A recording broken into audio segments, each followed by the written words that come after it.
आज के Kargil defence academy के मुख्य अतिथि तहसीलदार साहब उपखंड कार्यालय बहरोड से हमारे बीच में पहुंच चुके हैं। हम जिन्हें बुलाते हैं वो बेहद खास होते हैं। स्वागत तो उनका जो हर दम आते हैं वो हर महफिल के खास होते हैं। अब मैं कारगिल डिफेंस एकेडमी के डायरेक्टर सम्मानीय सज्जन जी से निवेदन करूंगा कि हमारी राजस्थान संस्कृति की परंपरा के अनुसार आने वाले मेहमान का सबसे पहले हम साफा पहना करके स्वागत करते हैं। तो सज्जन जी से निवेदन है कि वो तहसीलदार साहब का साफा पहना करके स्वागत करें। आप लोग तालियां बजाते रहें।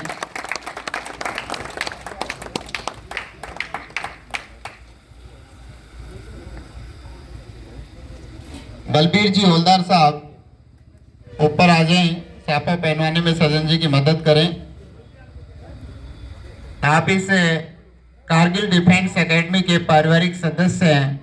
आपका अतुल्य योगदान इस संस्था में सदैव रहा है। वैसे तो तहसीलदार साहब भी एक्सपर्ट होंगे क्योंकि यंग है और युवाओं के प्रोग्राम में इनकी विशेष रुचि रहती है। सर खूबसूरत बांध रहे हो।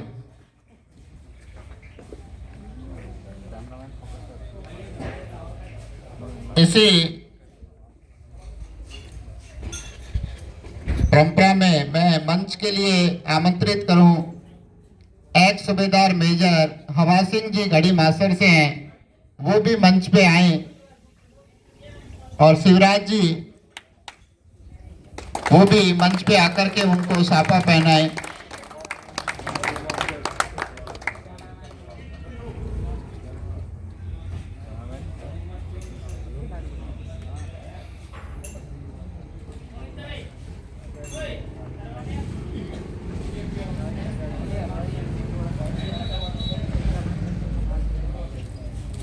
संजय चौधरी जी, आप इस कारगिल डिफेंस एकेडमी में बेहद मेहनती स्टाफ है। दिन रात कड़ी मेहनत में आपका पूर्ण समर्पण रहता है।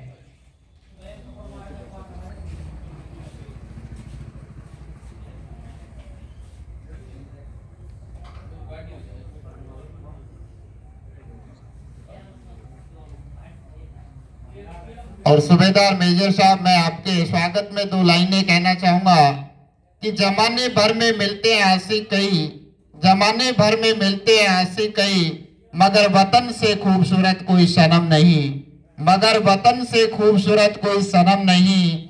कुछ लोग नोटों में लिपट कर के मर जाते हैं, कुछ सोने में सिमट कर रह जाते हैं, मगर तिरंगे से खूबसूरत कोई कफन नहीं। ये पैसा, ये धन दौलत है, ये सब आपकी सेवा के सामने सब फीका है।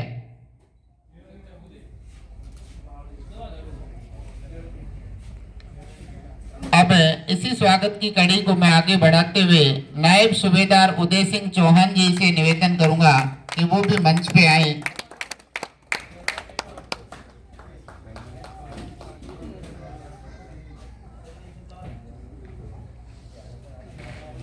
सज्जन जी और संजय जी से निवेदन करूंगा कि वो नायब सूबेदार उदय सिंह जी का साफा पहना करके स्वागत करें।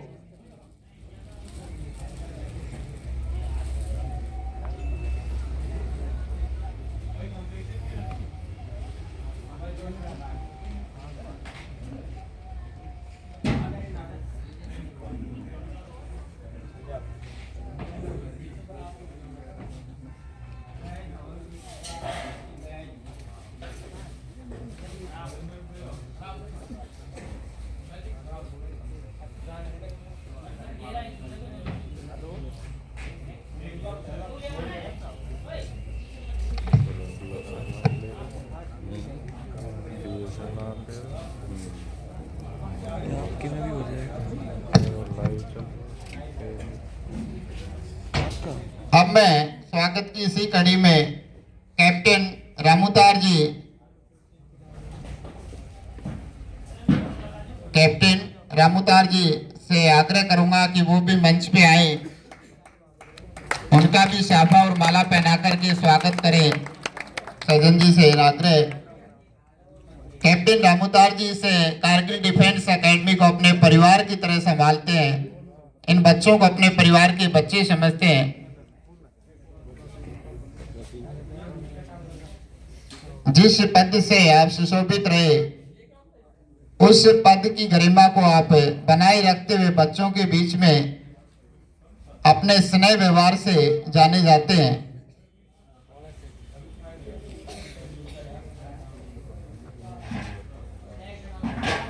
किसी ने कहा है कि शब्दों का वजन तो हमारे बोलने के भाव से पता चलता है, वरना दीवारों पर भी वेलकम लिखा होता है, उस वेलकम का कोई मोहताज नहीं होता।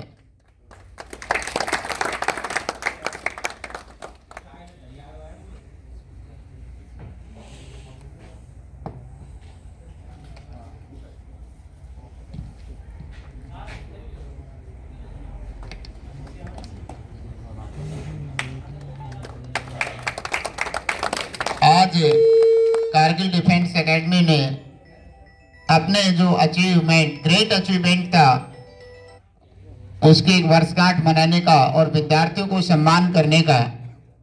अब मैं विद्यार्थी कहता तो अच्छा नहीं लगूंगा कि वे वतन के वो सैनिक तैयार किए जाते हैं यहाँ पर, जिनकी सेवा और सम्मान इस भारत के हर देशवासी के दिल में रहता है।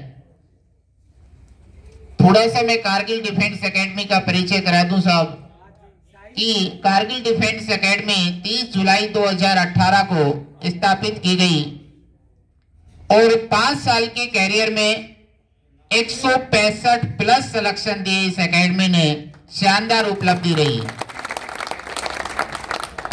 कोरोना में भी साहब आपके प्रशासन का सख्त था, लेकिन फिर भी इन्होंने अपनी कोशिश की, एक एक दो दो बच्चे को तैयार करके कोरोना में भी इन्होंने 32 सिलेक्शन दिए।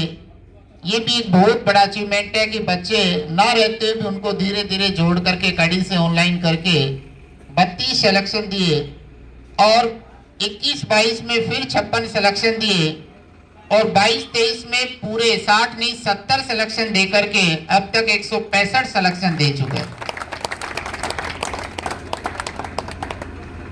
और ये सिलेक्शन की कड़ी लगातार बढ़ती गई है, स्थिर भी ना रही, आगे लगातार बढ़ती रही। 30 से लेकर के इन्होंने 80 तक सिलेक्शन पहुंचाए प्रत्येक वर्ष के। इस उपलब्धि के लिए संपूर्ण कारगिल परिवार का हार्दिक आभार।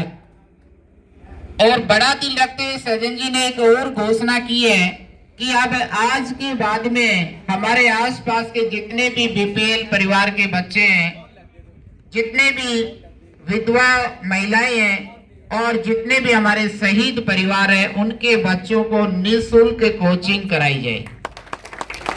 बहुत बड़ा दिल है, क्योंकि महंगाई का दौर है और बड़ा ही कंपटीशन का टाइम है, एक एक पैसे की वैल्यू होती है। बड़ा दिल हर आदमी के पास नहीं होता है, पैसे की गांठ बांधने की हर आदमी सोचता है, खोलने की बहुत कम सोचते हैं। तो मैं सज्जन जी को इस राठ क्षेत्र की पावन धरा पर ऐसी अच्छी घोषणा करने के लिए इनको धन्यवाद देता हूं कि इन्होंने इतना अच्छा विचार अपने मस्तिष्क में ग्रहण करके और बच्चों को लाभान्वित करने के लिए और इस क्षेत्र का नाम रोशन करने के लिए पहल की। इसके लिए इनका बहुत बहुत धन्यवाद।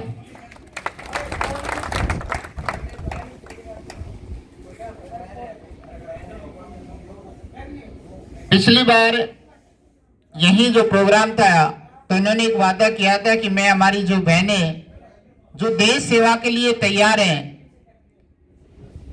जो देश सेवा के लिए अपने आप को आगे ला रही हैं, उनके लिए स्पेशल बिल्डिंग बना करके स्पेशल कोचिंग देने का वादा किया था। आज से वो भी सुचारू कर दी गई।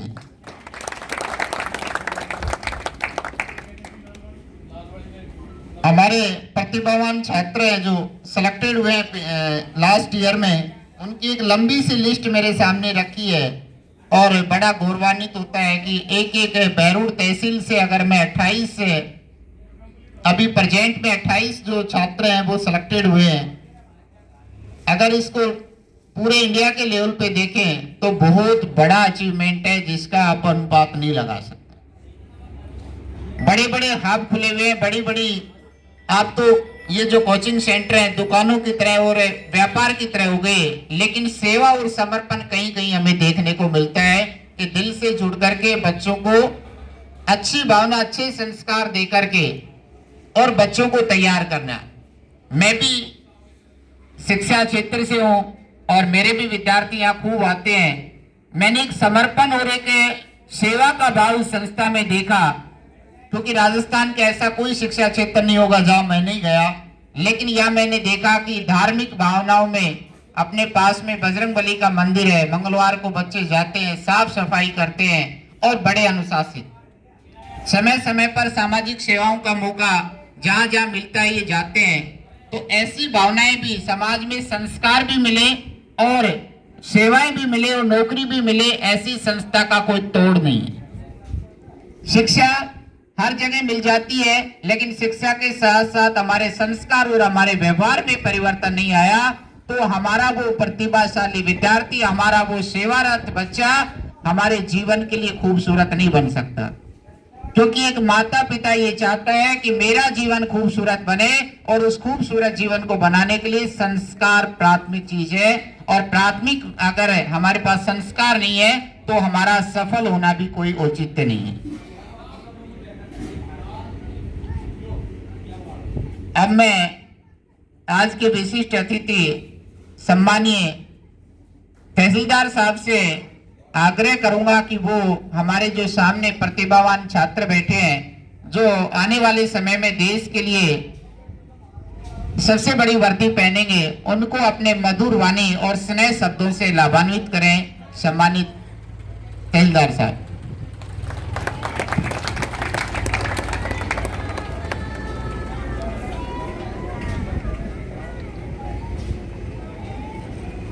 सरस्वती को प्रणाम करते हुए इस संस्था के संस्थापक श्री सज्जन जी, मंच पर विराजमान आर्मी के रिटायर्ड और समर्पण भाव से देश के लिए सेवा करने वाले सभी योग्यजन और पधारे हुए सभी विद्यार्थी और ग्रामीण जन, सबसे बड़ी बात होती है जीवन में किसी भी व्यक्ति का जीवन संवारने के लिए एक प्रयास करना। और सज्जन जी ने मेरे ख्याल से अलवर और बहरोड के बीच में ऐसी बड़ी संस्था बना करके आसपास के लोगों का जीवन संवारने का एक अद्भुत काम किया है। उसके लिए मैं उनको बहुत बहुत धन्यवाद देता हूं और कामना करता हूं कि ये उनकी प्रगति लगातार बढ़ती रहे और अधिक से अधिक परिवारों को वो इस सेवा, समर्पण और देश के लिए एक जो पीढ़ी बनाने का काम कर रहे हैं उसमें हमेशा सफल रहें। दूसरा, मेरा जो हमेशा से रहता है, मैं बच्चों को एक सही रास्ते पे चले उसके लिए बहुत बार ऐसे प्रोग्राम्स में आने के लिए मैं खुद तत्पर रहता हूं। आज भी क्योंकि हमारे बहुत सारे कार्यक्रम थे, क्योंकि इलेक्शंस बहुत नजदीक हैं और 5-6 दिन बाद नॉमिनेशन के लिए जाने हैं, तो बहुत सारी तैयारियां करनी है, लेकिन फिर भी मैं समय निकाल कर पहुंचा। मुझे खुद भी अच्छा लगा कि ऐसे व्यक्तियों से मुझे मिलने का मौका मिल रहा है, जो मेरे लिए भी गौरवान्वित करने वाला पल रहता है। देखिए, जीवन में जो हम 1 से 12 तक पढ़ते हैं, कॉलेज पढ़ते हैं, वो वास्तव में जीवन में बहुत ज्यादा काम में नहीं आता। ये हमें जिन व्यक्तियों को शुरू से फील हो जाता है कि क्या करना है क्या नहीं करना, वो एक अच्छी लाइन में चले जाते हैं। बाकी तो नहीं, आप देखते ही होंगे गांव में पूरे दिन 10 से 12 घंटे केवल और केवल मोबाइल पे स्लाइड करने में ही टाइम निकाल देते हैं। और मैं हमेशा से कहता हूँ, एक किसी भी व्यक्ति का जो जीवन होता है उसमें 15 से 55 की उम्र बहुत ज्यादा महत्वपूर्ण होती है। ये वो उम्र है, उससे पहले तो हम मानसिक रूप से इतने विकसित नहीं हो पाते कि क्या करना है क्या नहीं करना हमें ज्ञात ही नहीं होता। और 55 के बाद में हमारा शरीर, हमारा मस्तिष्क का साथ नहीं दे पाता। तो उसके बाद भी हम बहुत सारी चीजें कर नहीं सकते। लेकिन जो 15 से 55 का काल है, यदि इसका हमने सदुपयोग नहीं किया तो ये मान लो कि हम अपना जीवन खुद ही बर्बाद करने पे तुले हुए हैं, और कोई इसके लिए ना तो जिम्मेदार है और ना उसका कोई इसके प्रति उत्तरदायित्व निर्धारण हो सकता है। क्योंकि एक शुरुआती जीवन में जो मैं 15 से बता रहा हूँ, उसमें हमारी एनर्जी, हमारे शारीरिक क्षमताएं इतनी ज्यादा होती है कि हम काफी कुछ कर सकते हैं। उसके बाद में धीरे धीरे ये सारी चीजें क्षीण होने लगती हैं। हमारा खुद पे भी उस पे कोई कंट्रोल नहीं होता, क्योंकि सारी चीजें ये भगवान ने इसी प्रकार निर्मित की हैं। तो मैं तो ये चाहूंगा कि कम से कम 15 से 55 की उम्र का एक भी क्षण आप बिल्कुल भी खराब ना करें। अभी मैं खुद मेरी स्थिति का बता दूं, मैं जेडीए में पोस्टिंग था और चुनाव के कारण मेरा ट्रांसफर वहां से होना था, सेटलमेंट में कर दिया। जो भी मृतप्राय डिपार्टमेंट है, वहां कोई काम नहीं था। मैंने खुद सोचा कि मेरी क्षमताओं का कहीं ना कहीं ये सही उपयोग नहीं हो पाएगा। मैंने खुद ने एक्सेप्ट किया कि कहीं भी आप लगा दो, जो चैलेंजिंग सीट है वहां लगा दो, कोई दिक्कत नहीं है, कम से कम कुछ सीखने का मौका मिलेगा और मैं अपनी क्षमताओं का उपयोग भी कर पाऊंगा। अब दूसरी बात करते हैं कि मैं क्या सजेशन दे सकता हूं आपको। देखिए, सबसे अहम बात होती है, मैं हमेशा 3 चीजों पे फोकस करता हूं और जीवन में ये 3 एस है मेरे, जो आप सबको फॉलो करना चाहिए। उसमें सबसे पहला एस है स्वास्थ्य। यदि आप स्वस्थ रहेंगे तो ही कुछ कर पाएंगे। तो पहली जिम्मेदारी है कि आप अपने आप को स्वस्थ बनाएं। उसके लिए फिजिकल एक्सरसाइज करें, मानसिक रूप से योगा, व्यायाम या प्राणायाम जो है वो करें, और तीसरा है अच्छा खाना, अच्छा भोजन।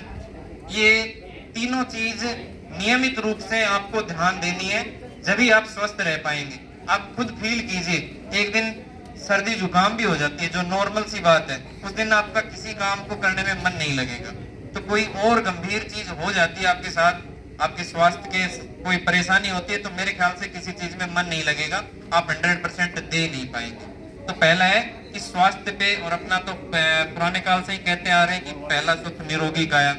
तो स्वास्थ्य का विशेष ध्यान रखें, और जो 3 चीजों से, अच्छे भोजन, अच्छे व्यायाम और अच्छे प्राणायाम से सफल हो पाएगा। स्वास्थ्य में केवल शारीरिक बात नहीं होनी चाहिए, मानसिक रूप से भी आदमी को मजबूत होना चाहिए, क्योंकि मन से जितना मजबूत होगा उसके जीवन की सफलताएं उतनी ही अच्छी मिलेंगी उसको। तो पहला स्वास्थ्य हो गया। दूसरा है शिक्षा, कि शिक्षा में कोताही नहीं बरतें, कि अपने को ये चीज करनी है तो कम से कम उसको अच्छे से करें, वो आपके जीवन को संवारने का काम करेगी। कहते हैं कि किसी भी व्यक्ति है वो शिक्षा से पूरा जीवन बदल सकता है। यदि उसने अच्छी तरह से शिक्षा प्राप्त की और उसका अच्छा उपयोग कर रहा है तो कहीं भी वो नहीं ठगाएगा। इसकी मेरी भी गारंटी, और आपने खुद ने भी बहुत सारे एग्जाम्पल देखे हैं। तीसरा है समय प्रबंधन। ये बहुत ज्यादा जरूरी है, कि बहुत सारे लोग कहते हैं कि मैं सही रास्ते पे हूं नहीं हूं, कैसे पता चले। तो मेरा इसमें एक ही मंत्र है, जिस दिन आप रात को 10 बजे, 9 बजे, 11 बजे जब भी सो रहे हैं, आप 5 मिनट खुद मूल्यांकन करें, जिसको आत्म मूल्यांकन कहते हैं। और केवल 5 मिनट या 10 मिनट का मूल्यांकन है। आप ये सोच लें कि हाँ, सुबह मैं 6 बजे जगा था और अब सोने वाला हूँ, आज मैंने कितना समय बर्बाद किया। यहाँ फलाने के साथ बैठ के मैं ऐसे ही स्टैंड पे बैठ गया 1 घंटे, खराब करना ही हो गया। वहाँ जबरदस्ती मोबाइल में यूट्यूब वीडियो वगैरह जो भी हैं तुम्हारे, वो देख के मैंने समय खराब कर दिया।